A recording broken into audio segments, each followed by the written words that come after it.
Plant pathology chapter 5 agriculture biology class 12th के लिए इस चैप्टर में जितने भी एमसीक्यूज़ बनते हैं, जितने भी साइंटिस्ट दिए हुए हैं इस चैप्टर में और उन पर जो एमसीक्यूज़ बनेंगे उनको अपने देखने वाले हैं।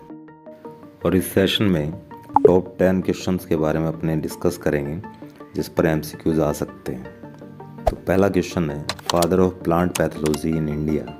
इंडिया में फादर ऑफ प्लांट पैथोलॉजी किन को कहा गया है? तो आपका राइट आंसर होना चाहिए ईजे बटलर। ईजे बटलर वो पहले इंसान थे जिसने इंडिया में जितने भी फंजाई मिलते हैं, फंगस मिलते हैं, फफूंद मिलते हैं, उनकी स्टडी की। और डाउनी मिल्ड्यू ऑफ बाजरा, इनकी भी डिस्कवरी ईजे बटलर ने ही की। इसलिए father of plant pathology in India will be E J Butler. Second question, contribution of Waksman in plant pathology. Plant pathology में वैक्समैन का क्या कंट्रीब्यूशन रहा, उन्हें क्या दिया प्लांट पैथोलॉजी के फील्ड में दुनिया को?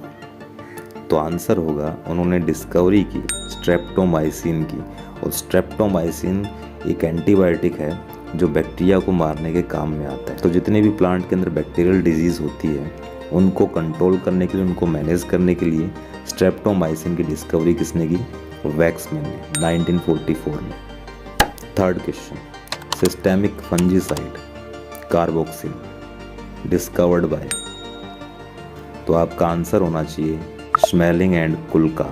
स्मेलिंग एंड कुल्का वो दो इंसान थे जिन्होंने सबसे पहले सिस्टेमिक फंजीसाइड, सिस्टेमिक का मतलब होता है जो पूरी प्लांट बॉडी में फैल जाता है और चुन चुन के जहाँ जहाँ फंगस होता है उसको मार डालता है।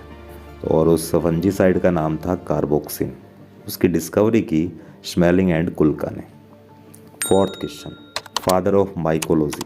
Mycology means study of fungus, scientific study of fungus.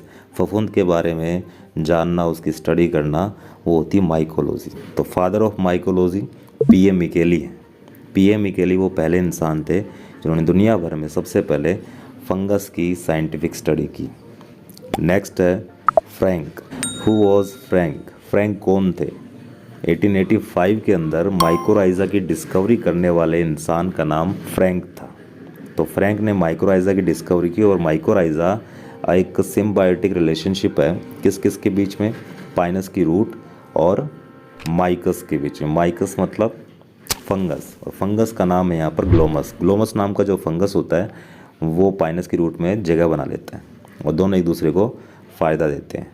तो माइकोराइजा के बारे में सबसे पहले बताया फ्रैंक ने इन 1885 में।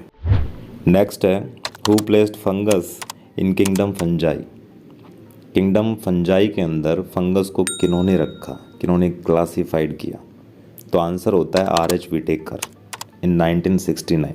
1969 में आर.एच. विटेकर ने 5 किंगडम हाइपोथेसिस दिया था और उसमें एक किंगडम बनाया, एक क्लास बना दिया फंजाई के लिए। और उसमें दुनिया भर के फंगस, दुनिया भर के फफूंद को रखा। नेक्स्ट है, who classified fungus in 4 categories on their behaviour, on their nature of mycelium. जो माइसीलियम होता है, जो कवक जाल होता है फंगस का, या उनका जो हैबिटेट है, कहाँ वो उग रहे हैं, कहाँ प्रोपिगेट हो रहे हैं फंगस, और वो किस टाइप के स्पोर बनाते हैं, इन सब कैरेक्टर के बेस पर क्लासिफाइड किया 4 क्लासेस के अंदर दुनिया भर के फंगस को। किसने किया? पीएस कार्डो ने। पीएस कार्डो 1886 ने सबसे पहले 4 कैटेगरी में क्लासिफाइड किया था फंगस को, उनके माइसीलियम के बेस पर, उनके स्पोर के टाइप के बेस पर, उनके बिहेवियर और उनके हैबिटेट के बेस पर। तो पीएस कार्डो 1886 ने ये काम किया। नेक्स्ट है, name the scientist who classified fungus in यूकैरिया domain.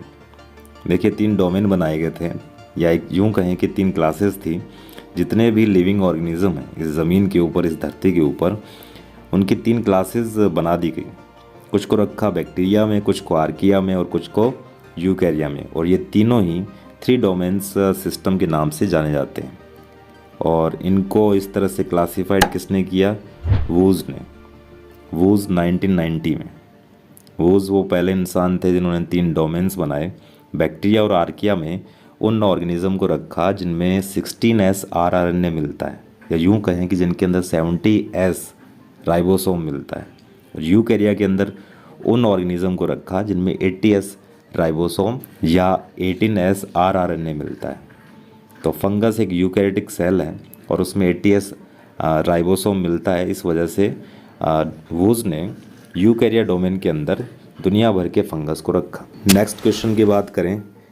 Next question है Ainsworth and Bisby's dictionary of fungi 2008।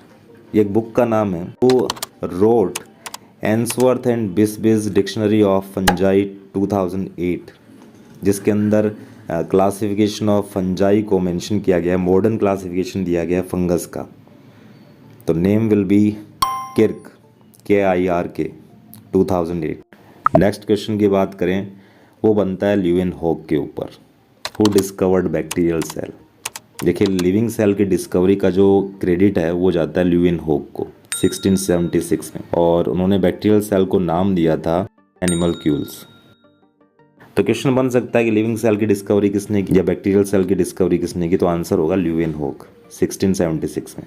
तो इस तरह से आज इस सेशन में अपनों टॉप 10 साइंटिस्ट के नाम पढ़े, उनका कंट्रीब्यूशन पढ़ा अपनों प्लांट पैथोलॉजी के ऊपर। क्या क्या क्वेश्चन बनते हैं प्लांट पैथोलॉजी में इन साइंटिस्ट के ऊपर या उनके कंट्रीब्यूशन के ऊपर, वो आज अपनों ने डिस्कस कर लिया। कोई क्वेरी तो आप पूछ सकते हैं। तब तक के लिए बने रहिए, टिके रहिए एंड इनहेल बायोलॉजी।